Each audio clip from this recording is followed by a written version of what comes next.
Sprint Saturday is almost over at Balaton Park in Hungary, but we've still got one last treat in store for you. MotoE Race 2. The first one went down to the last lap, and now with a full distance of racing, who knows what's in store as we close off the penultimate day of action in Hungary and start the second half of 2025 in MotoE.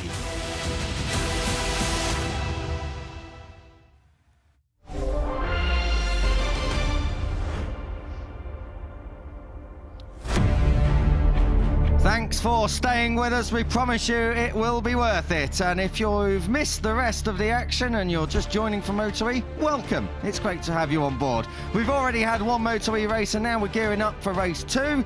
You're in the company of myself, Kiko Giles, and Neil Morrison alongside me trackside and in commentary, as well as Elliot York, who is down there in pit lane. Neil, race 1 was red flagged for an incident involving Tibor Eric Varga, who has since been taken to hospital for further examination but was reported conscious trackside. This race will be different. We have had a small reduction in laps from 8 to 7, but really, hopefully, fingers crossed, we're all good to go and there's no incidents in this one. Yeah, that is the hope. We were, I think, quite lucky with how today went in race 1. We could have had a very serious incident, but glad to report that Tibor Eric Varga is doing relatively okay after that horrible shunt in race 1. And yeah, what we saw afterwards was a pretty close and interesting race for a victory between 4 different riders, and I'm pretty sure we're going to see those same 4 riders fighting up towards the front once again in this race 2. It was a very, very tense fight all the way to the end, but in the end it wasn't really what we hoped for. We were hoping that Lorenzo Baldassarri could at least land one punch on Mattia Casadei just to make it interesting, but Mattia Casadei overcame adversity, which happened in the first part of that race when he had to take evasive action for the stricken Tibor Eric Varga. Restarted, came back stronger, took victory and a big step in towards title contention. He moved up into second place overall, 3 points down on Andrea Mantovani, who will just be thinking about leaving Hungary. It has been a disastrous weekend for our Assen winner and our championship leader here in MotoE. Yeah, you have to imagine Mantovani is going to cede the championship lead at the end of this race, starting well back in the grid in 14th, because this rider here, Casadei, really is on a bit of a roll here in Hungary. He is close to within 3 points of the championship lead. And you were saying, Kiko, halfway stage of the championship now. We have 7 rounds, 14 races, we've had 7 so far, and we have 4 riders covered by just 5 points in the championship. It is nice and tight up at the top in MotoE. It really is. I think this is one of the closest top 4 we've seen in the championship standings for quite some while, and it can still go any which way. Mattia Casadei is your pole sitter and looking to double up, but Lorenzo Baldassarri was mightily close and quick in race 1 earlier today. He's starting from his best ever qualifying position, so keep an eye on the number 7. Elliot York has got someone lined up for us. Down to you on the grid. And with Matteo Ferrari. Matteo, P4 in race 1, how are you feeling ahead of race 2, and what do you think you can happen, what do you think you can do, sorry, in this race? Yeah, it was a really strange first race. After the red flag, only 4 laps, so we recover some position. We have a good race pace, so we have to stay focused. It's very difficult to overtake in this track, but we recover one row for this race, so it will be important the first lap to recover a little bit more compared to race 1. And nothing. I'm happy about the setup of the bike. I'm happy about all, so keep focused and stay strong. Good luck. Thank you. Matteo Ferrari, double winner last time out. He'll be looking to try and make amends from that second row of the grid. Now, of course, he's bumped up 1 place due to Tibor Eric Varga's absence. We had Eric Granado who completed the front row. Nicola Spinelli is flying the Riva Cold Snipers flag. He starts 4th now. Yeah, he does indeed. And Spinelli had an okay race 1 without being doing anything spectacular. 6th place. Oh, sorry, 6th place he was at the end of race 1. Sorry, my attention was grabbed there by that gentleman ingesting that burger rather enthusiastically there in the crowd. Great to see so many fans sticking around to see race 2 as we look at Alessandro Zacconi. Zacconi was just on the outside of that victory fight in race 1, and you have to imagine with a decent start he could be right in the mix in this one coming up.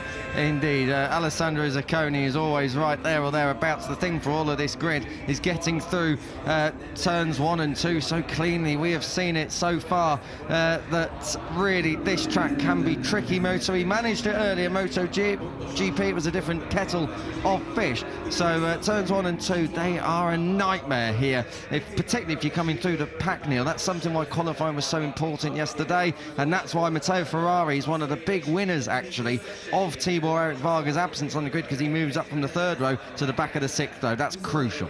Yeah, 6th place, inside of the 2nd row, gunning down towards turn 1. That is not a bad position to be in for Matteo Ferrari. So let's see if he can build on a strong 4th place from race 1 when he jumped up 3 positions. I have to imagine he'll be in the victory fight once again. Jordi Torres back as well after that big race 1 fall over at turn 7. He was scuffed up. The bike was pretty badly damaged, but thankfully he was completely fine. And Jordi Torres going from the head of that 3rd row. Will he be able to convert anything special here in race 2, Neil? Yeah, he will have missed out on crucial experience in race 1, though, after a fast old crash at turn number 7. Actually had a separate incident with Luca Bernardi, who was just up ahead of him. Both were very, very lucky to come away unscathed, but good to see Jordi back on the grid for race 2. Jacopo Hosjuk in the middle of that 3rd row, and what a story it would have been if he could have bagged that top 6 he was chasing earlier on today. He gets another stab at it this time around. Yeah, he was on for a best result in MotoE before he crashed. Maybe a top 6 finish, but it didn't quite come to pass as he crashed out down at turn 2. Let's just before we go down to Elliot York, bring you some race direction information. El's got an update for us, but we'll come to that in a moment.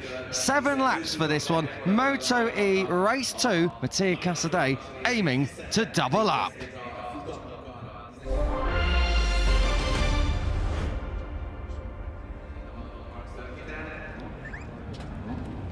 MotoE race 2, Casadei, Baldassarre, Granado. The front row is the only row of the grid that does not change for race 2. Nicola Spinelli heads off Zacconi and Matteo Ferrari on the 2nd row. Torres, Hosjuk and number 19, Luca Bernardi, moving up to that 3rd row of the grid for the Aruba Cloud MotoE team. The 4th row features our defending champion Hector Garza, a double podium finisher last time out in Austria. He really has not gelled with Balaton Park. Kevin Zanoni and Oscar Gutierrez complete that 4th row. The 5th one is Alessio Finello ahead of championship leader Mantovani, which is again in damage limitation mode. Raffaele Fusco rounds out the 5th row. Maria Herrera and Tommaso Occhi completing the grid.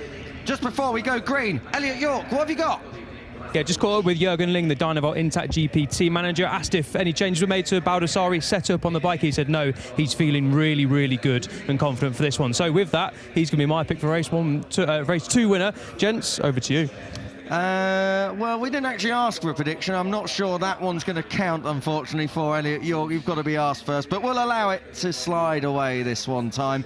I am going to go Eric Granado. I think the Brazilian chasing his first win of the season. He has got the pace. It's whether he gets the start, Neil. What about you? Yeah, it's hard to look past the race 1 winner and the post sitter, Mattia Casadei, after his performance earlier today. So I'm going to go for him. And just before we get underway, Kiko, everyone that watched race 1 obviously very concerned with the condition of Tibor Eric Varga. We have had word that he is actually back at the track now, which is fantastic news and goes to show that his injury is nothing too serious. So really, really thankful for that. Brilliant stuff that Tibor Eric Varga is one tough cookie. It's not how he would have liked to have maybe finished his first weekend racing at home. He stole the headlines and grabbed the whole shot. So for that, we are truly thankful that he is okay. We hope to see you back on the grid soon at Tibor Eric Varga. Just before we go green on this one, as I said, 7 laps, not 8, but it is 3 more than what we managed earlier on. Lorenzo Baldassarre, Neil, is he going to be able to add his name to the winners list? None of us have backed him, but, well, apart from Elliot down in pit lane, I mean, none of us up here in comms. Do you think he can do it? I do, I really do, yeah. The way he hunted down Casadei in the final laps of race 1, yes, it was only 4 laps long, but Baldassarre was certainly the faster of the riders in the second half of the race. So let's see if he can go for a first ever victory in this MotoE category. We are getting ready then to go green here for MotoE. It's a long enough run down to turn 1 to try and get the whole shot bagged off the start line. Who is it going to be? Red lights on, we are away and racing, and again Mattia Casadei has to come across to defend from Lorenzo Baldassarre, but down in towards turn 1, Balda's letting the brakes off. Balda has has let the brakes off and has got the job done and takes the whole shot. We said it could be close. Baldassarri and Spinelli is looking up the inside there to come through on Casadei, but doesn't quite manage it. Moments all the way back through the field, and everyone's safety through. Turns 1 and 2, we're up through 3. This is turn 4. Casadei stalking his prey, but Lorenzo Baldassarri made him pay. Off the line, the number 7 leads for the moment, neck and neck, side by side, down towards turn 5. Baldassarri holds firm. Oh, and it's very, very tight down in here into turn 5. Everyone just about holds position. Let's see if they can get it round turn 6 and turn 7 for the first time. You can see Casadei is all over the back of his compatriot up ahead as they go through turn number 8. This is close down towards the chicane. A big overtake in hot spot. Everyone through this time cleanly at turn 7 and 8. And Baldassarri just holds on now. Let's hope that everyone gets through this cleanly, because this is one of the pinch points. I think we've managed it. Yep, so far so good. Matteo Ferrari has made excellent progress from 6th on the grid. He's up into 4th. He just picked the pocket of Eric Granado, who's had a tough first lap. He's all the way back now in 5th from 3rd on the grid. Great stuff from Hector Garza, who's come through from 10th on the grid. Jacopo Hosiuk just behind him. Yeah, Hosiuk has held that 8th place. Garzo's come through. I tell you what, as well, in P3, this is the best we've seen of Nicolas Spinelli in 2025's MotoE campaign. We drop down towards the chicane. Oh, it's on a hinge. Casadei just about avoids Baldassarri and blocks Spinelli as well. Ferrari's up there in 4th. Granado, my hot pick, not a hot start. 5th at the end of lap 1. I think you put the Kiko curse on him at the start of this race, unfortunately, but let's see if Casadei can have a look to change the lead down into turn 1. You could say he's got good drive coming out of the final turn. He's going to have a look for sure, but not quite. But he has to back out of it. Baldassarri on the brakes. I don't know what he's got. He might have an anchor down there. He got that absolutely stopped. Very strong on the brakes indeed, the number 7. But look at this 10-wheeler at the front. It is bunching up lovely indeed. Baldassarri, Casadei, Spinelli, Ferrari, and Eric Granado is joining an Italian 1, 2, 3, 4 for the Brazilian in 5th. Yes, it's slightly surprising to see Alessandro Zacconi back there in 6th, half a second back of 5th place. And once again, Casadei looking so close to Baldassarri in the braking zone. They all do remarkably well as they stay in line for now. Zacconi, you can see just back there in 6th place, not quite on the back of this victory fight, which is, as Kiko said, a 10-wheeler. 5 riders contesting victory as it stands. And Hector Garza having a much better ride here, more competitive. He's just back of Zacconi in 7th. Indeed. I tell you what, this group is actually starting to join up with those behind. Zacconi and Garza kind of bridging it. That gap now is back to Jacopo Hosiuk, who is in 8th place. Oh, that's tight. Casadei looking up the inside of Baldassarri at turn 11. That's where the long lap is, so if anyone does anything a little bit out of the rule book or indeed a little bit too aggressively, well, that's where they're going to end up. That's down at the long lap, turn 11. 12 and 13 the chicane. We're looking at Jacopo Hosiuk. That's coming through 13. This is the flick through the left at 14. Really important section this, because you carry the speed all the way down and you can try and make a pass into turn 15, like Granado was looking at doing and has done at the expense of Matteo Ferrari, who gets shoved out wide and onto the marbles. Granado making up 1 place from what has been a sluggish opening couple of laps here in the Balaton Park circuit. Yeah, good stuff from Granado, but you can see how much time both he and Ferrari lost as Casadei comes across the line after setting the fastest lap of the race. He's so late in the brakes, but Baldassarri just lets the brakes off and goes in even deeper. And look at this from Hector Garza now, climbing up into 6th ahead of Zacconi. Oh, and down in the background, that was Oscar Gutierrez, I think. Gutierrez had just set the fastest lap of the race. Oscar Gutierrez, well, his comeback last time out at the Red Bull Ring may have been spectacular. This Balaton Park weekend has been anything but good to see him up on his feet and okay. But Oscar Gutierrez, any chance of reasonably decent points are now lying down at turn 1. Good to see him trying to get back up and on his bike. And of course, if there are any problems up ahead for anyone out there in the MotoE field, he will benefit for him. Matteo Casadei, track limits warning as we turn our attention back to the battle at the front. So Casadei, already 2.5 laps into this, has got a track limits warning. He's got to be careful from this moment on until the checkered flag. You can see just how close he is to the rear wheel of Lorenzo Baldassarri through some of these chicanes as he has another look down into turn 11, the 180-degree hairpin halfway around this lap. That is Hector Garza, who's making really good progress. He's now starting to give Matteo Ferrari something to think about in that battle for 5th. And just going back to Granado's pass at the end of the last lap, he lost around half a second making that move to get through to fourth. This is another problem, Nate. It's a bit one line round here anyway, but the passes you do make generally going to cost you time. So unfortunately for Eric Granado, yes, he had to make the pass, but he had to do it a little bit cleaner than perhaps what he managed. And now Matteo Ferrari has got the number 1 of Hector Garzo all over him. Behind that, Zacconi. Then it's Hosio. Then it's this battle. Kevin Zanoni, the number 21, has got Andrea Mantovani, who is languishing somewhat down here in 10th place. He's on for 6 World Championship points as it stands, as we drop anchor into turn 1 for the next time around. Yep, absolutely. Cassidy not quite as close coming down towards turn 1 on this occasion. As you can see, the fastest lap of the race was set by Hector Garzo. He is a rider who is really on a roll, but really very little to choose between the lap times of any of the top 6. Probably a 1/10 of a second variation between all 6 riders, which goes to show you just how evenly matched they are at this midpoint of the race. Garzo trying a bit of an outside line, a little unconventional there, trying to mix it up as he moves to try and get by Matteo Ferrari just up ahead. Ronaldo with a track limits warning, so the LCR E-Team machines are both now playing with fire in the last 3.5 laps of race 2 here. Yeah, absolutely, and Cassidy is always so close to Baldassarri, just up ahead through these 2 fast rights, and then we're on the anchors down into turn number 9. Cassidy makes me nervous as he gets the rear wheel skidding around, and you can see Spinelli closing in on 3rd. Cassidy, is he just trying to work out his compatriot up ahead, or is he absolutely on the limit to try and stay with him? Oh, Ferrari was just slightly offline then, and Hector Garzo was like a rat up a drain pipe trying to come through. Couldn't quite get it done, I think, or did he? We'll find out in a moment if they flash through shot. He's got it done now. So Garzo muscles his way through. But Matteo Ferrari was just slightly offline. He left an inch, and Hector Garzo, he's a defending champion for a reason, took an absolute country mile here. Oh, change at the front. That is Cassidy trying to come through on Baldassarri. He's going to be offline for 16. Does he leave himself vulnerable? No, he gathers out very well indeed. And in the background, Ferrari's got back ahead of Hector Garzo. So all change on lap 4 as they go into the last 3 laps of this MotoE race. Yeah, and the fastest lap coming in for Eric Granado. That will no doubt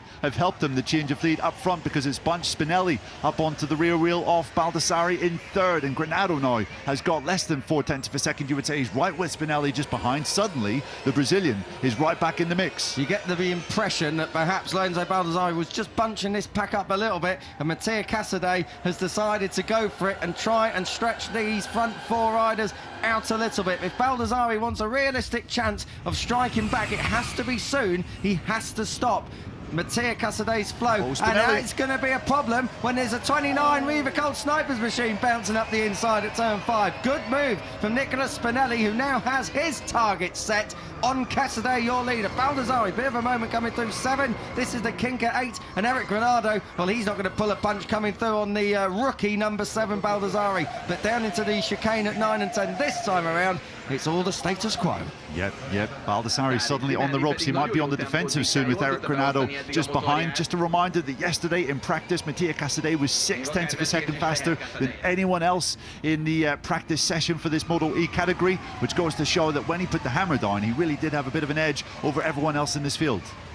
Through the chicane as we take stock of this race 2, there's now a definite gap between the top 4 and back to Ferrari. That's just over 7/10 of a second, as you can see on the live graphic that changes at the mini sector points. Cassidy coming through, Spinelli right there. I tell you what, Nicolas Spinelli, this has not been on the cards too much in 2025, and he's now looking at perhaps challenging for his first victory in quite a while, Neil. Yep, he absolutely is. Unsurprising to see Cassidy set the fastest lap of the race, but Spinelli almost matched him, and actually Hector Garzo has once again gone quickest in this entire field on lap number 5. 2 laps to go. I thought Cassidy was maybe going to break the back of Spinelli's challenge last time around, but his compatriot has managed to close within 3/10 of a second as they start the penultimate circuit. Cassidy is very strong coming out of that first couple of corners. He looks like he's got it hooked up very well indeed, and the others pretty much matching him throughout the rest of the lap.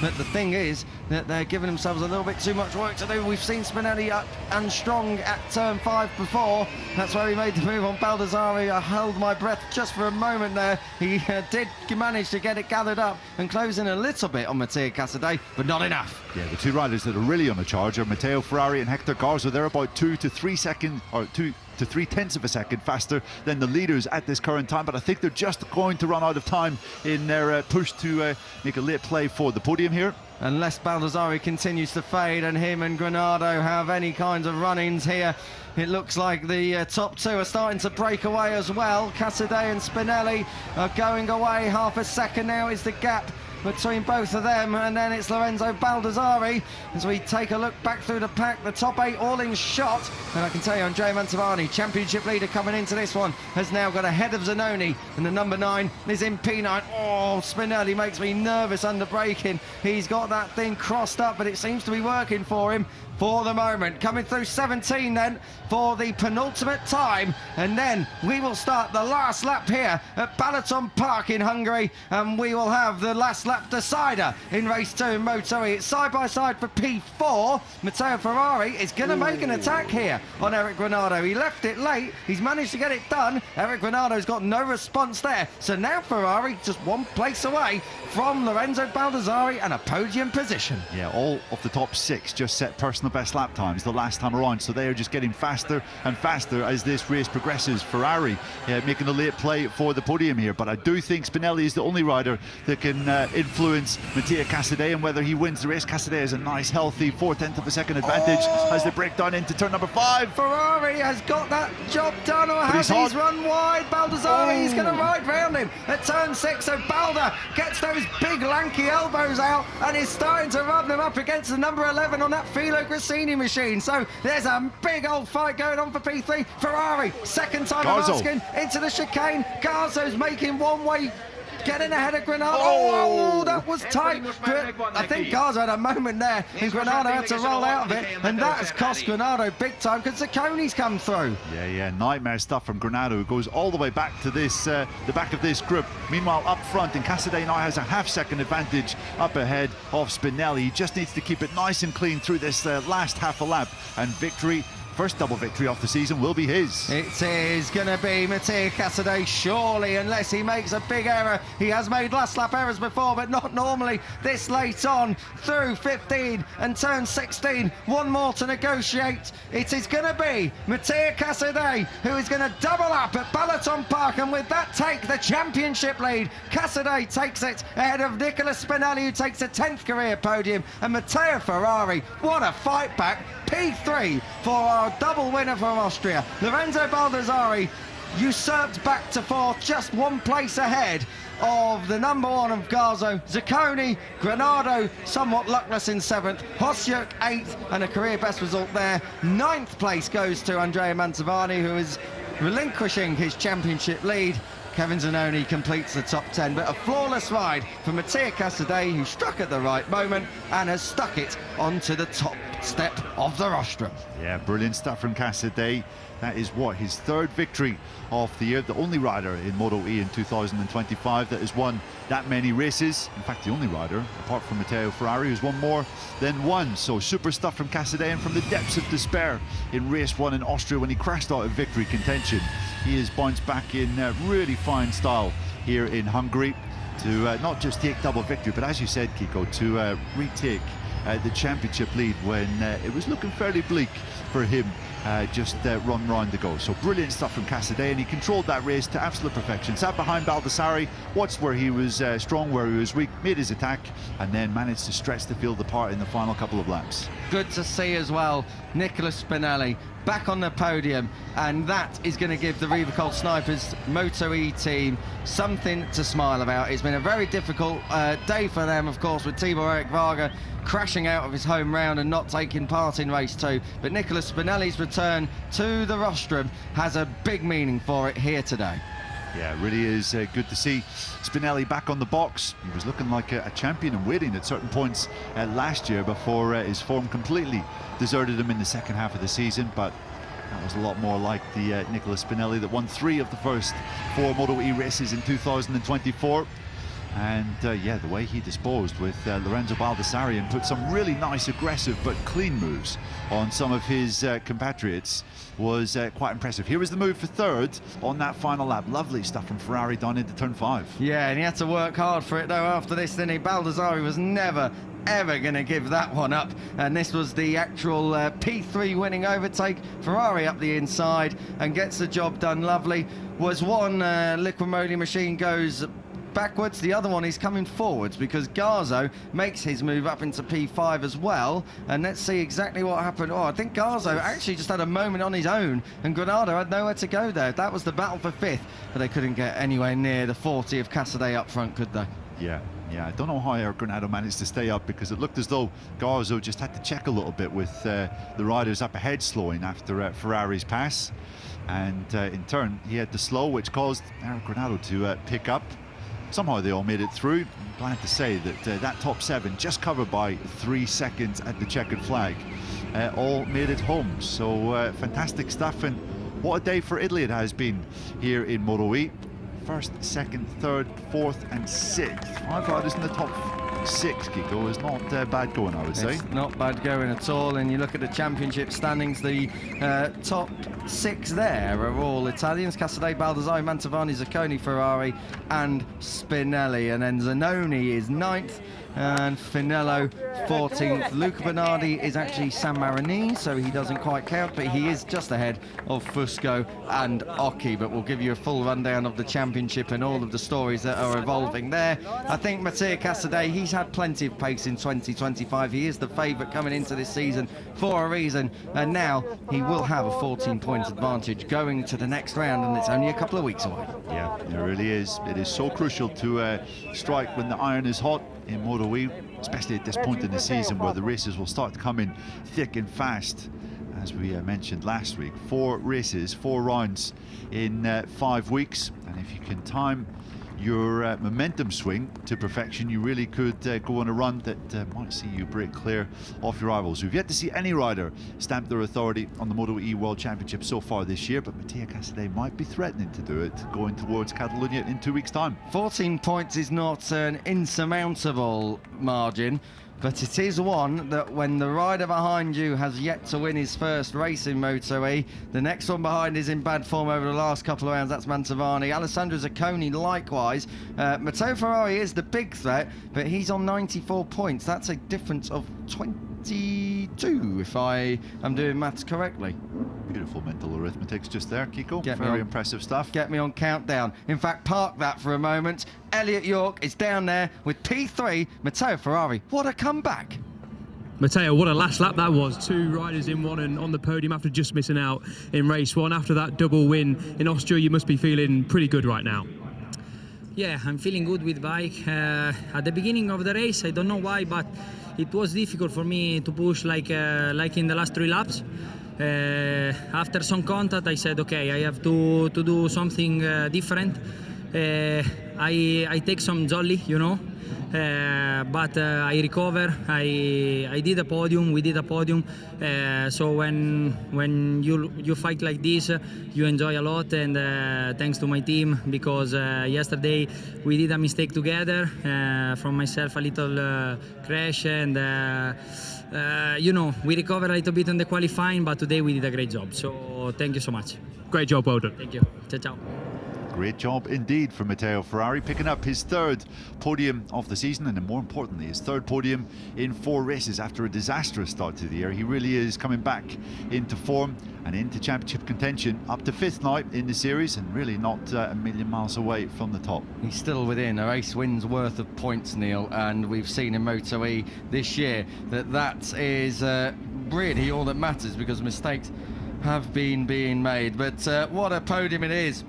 A first of the season for Nicolas Spinelli as he gets in position. You can see there Elliot York getting ready with those silver headsets on. He's going to be talking to Nicolas Spinelli, P2, admirable given today's circumstances for the Riva Cold Snipers team. Nicholas, top job, just didn't quite have enough to get latched onto Mattia, but a great job for the team and yourself to be on the podium in race 2. Yeah, for sure, the first good race.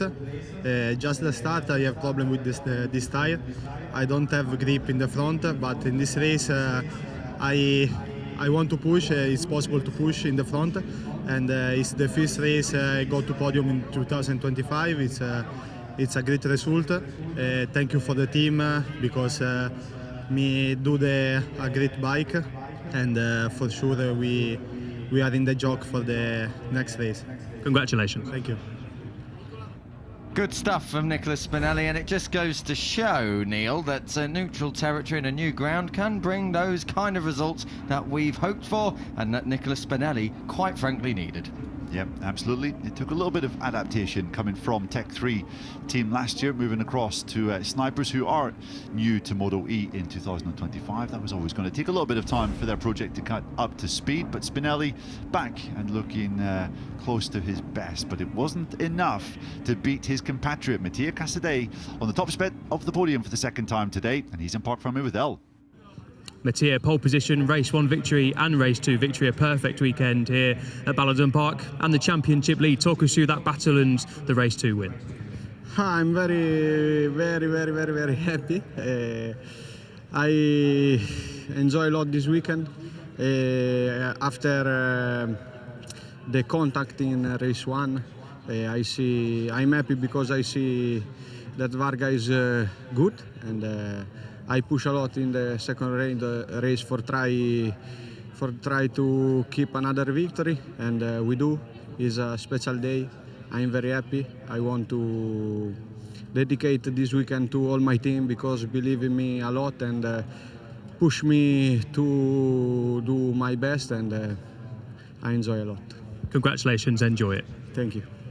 He enjoyed a lot and we enjoyed watching it. A brilliant, flawless performance from Mattia Casadei. Really is starting to look like the rider that won the 2023 MotoE World Championship with each passing round. And we have to say, Kiko, we have to commend him. He had a really scary moment at the start of race 1, which was eventually red flagged. A bit of contact with Varga, who had a crash. Thankfully, he's okay. But for Casadei to kind of come back from that and put that out of his mind, come back with a double victory, hats off to him. Fair play, and like I said, Mattia Casadei's had to bury his own demons as well. He's lost a lot of points really from race-winning positions. You think about the first lap in Austria, the last lap over at Assen. He kind of fell apart a little bit in Le Mans as well, gave himself a lot of work to do. So Mattia Casadei, his points absolutely not reflective of what he should have had, but thankfully he did make those mistakes, otherwise he could be clearing off up the road. But Mattia Casadei it is on 116 points now, I can tell you. He's 14 ahead of Balda, and then Mantovani and Zacconi 1 point further back, but tied on points. We are going to get the podium ceremony this time around. Of course, we were a bit tight earlier. We had to get on with Moto3 coverage for qualifying, so we should be getting the podium, and it's an all-Italian podium, Neil. As you say, this weekend at Balaton Park has been quite memorable, but it's been a memorable season for the Italians in MotoE. Yeah, it certainly has. An Italian whitewash, not just in this race, but in the championship fight as well. And that is a good point, Kiko. It is quite scary to think that Casadei quite easily could have had 50 points more in his championship campaign, and if that was the case, we would be calling him champion already. We would have one hand on the crown, but thankfully it does appear that we will have a fight that goes all the way to Portimao in November. That will be a new scene to finish and wrap up the championship this year, after we visit Barcelona and Misano in 2 and 3 weeks' time respectively. And the really exciting thing is that next time out in Barcelona in a couple of weeks, it couldn't be more different to this place. They've tested there, they know the track. Most of the riders have grown up as that circuit has been on whatever calendar they've been racing on, so it's not like this time out where it was very much a voyage of discovery. But we're underway with the podium. Ferrari P3, P2 for Spinelli, and Mattia Casadei, a double winner. That's the second round in a row that we've had a double winner, Neil, so perhaps we are getting some order, and it's no surprise that with Casadei in P1 and Ferrari in P5 and closing, that those two names are the ones that really are probably going to rise up to be title rivals in 2025. Yeah, they're the two form names, aren't they, going back through Austria and this weekend as well. Matteo Ferrari lifts the trophy for third position. above his head. Third time he's made a podium visit in the last 4. And we have Piero Taramasso handing out the trophy for second place, the head of Michelin's two-wheel motorsport program.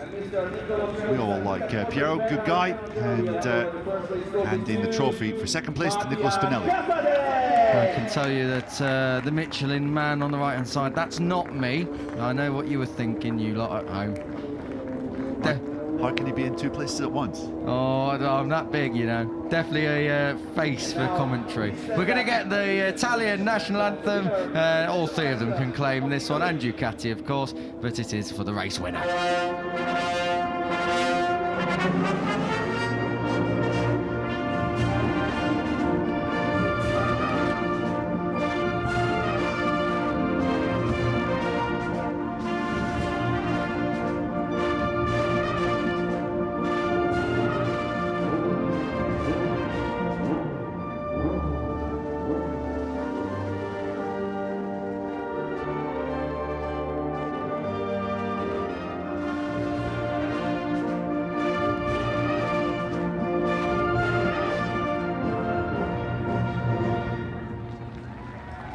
The Italian national anthem then for Mattia Casadei. Neil, we are back at it in a couple of weeks. The biggest takeaways from 2025 and our debut at Balaton Park in Hungary. Well, it does seem as though we're starting to get a little bit of order in the championship standings with MotoE after quite a random start to the year. And quite a spread out start. You do feel that there are 2 protagonists that are gradually rising towards the front. In fact, one of them has already risen towards the front, Casadei. And as you say, Kiko, I'm inclined to believe you when you say that Matteo Ferrari could be his chief championship challenger.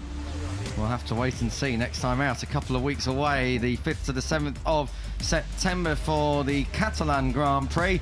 And of course, MotoE goes racing on Saturday. So that's the 6th of September. Mark it in your calendars. Casadei's day indeed, doubling up race 1 and race 2. Second for Spinelli, who becomes the 11th different podium finisher in 2025. That's now more than half of the grid. Rather remarkable. Ferrari was 3rd in that one.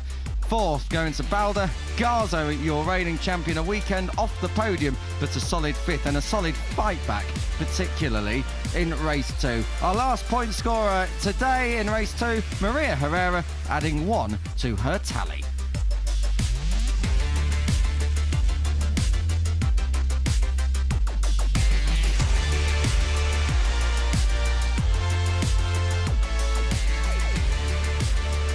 The rider standings, as I said, Casadei now moves into the top slot.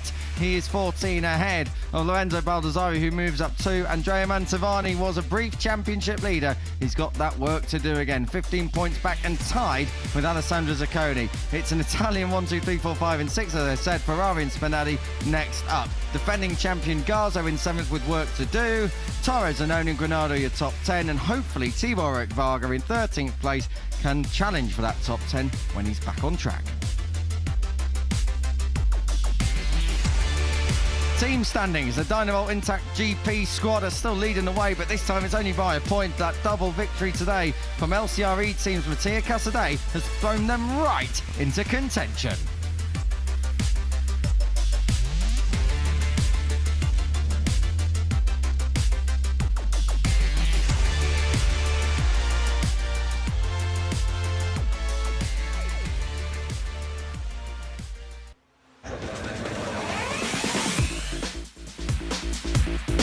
And that is all, guys. We'll be back with it. MotoE is in Barcelona. You don't want to miss it. The second half of the season started now, and we are going to have that title running. For myself, Kiko Giles, Neil Morrison alongside me. Let's not forget about that Elliot York down in pit lane. We'll see you in a couple of weeks. So enjoy the rest of MotoGP's return to Hungary on Grand Prix Sunday.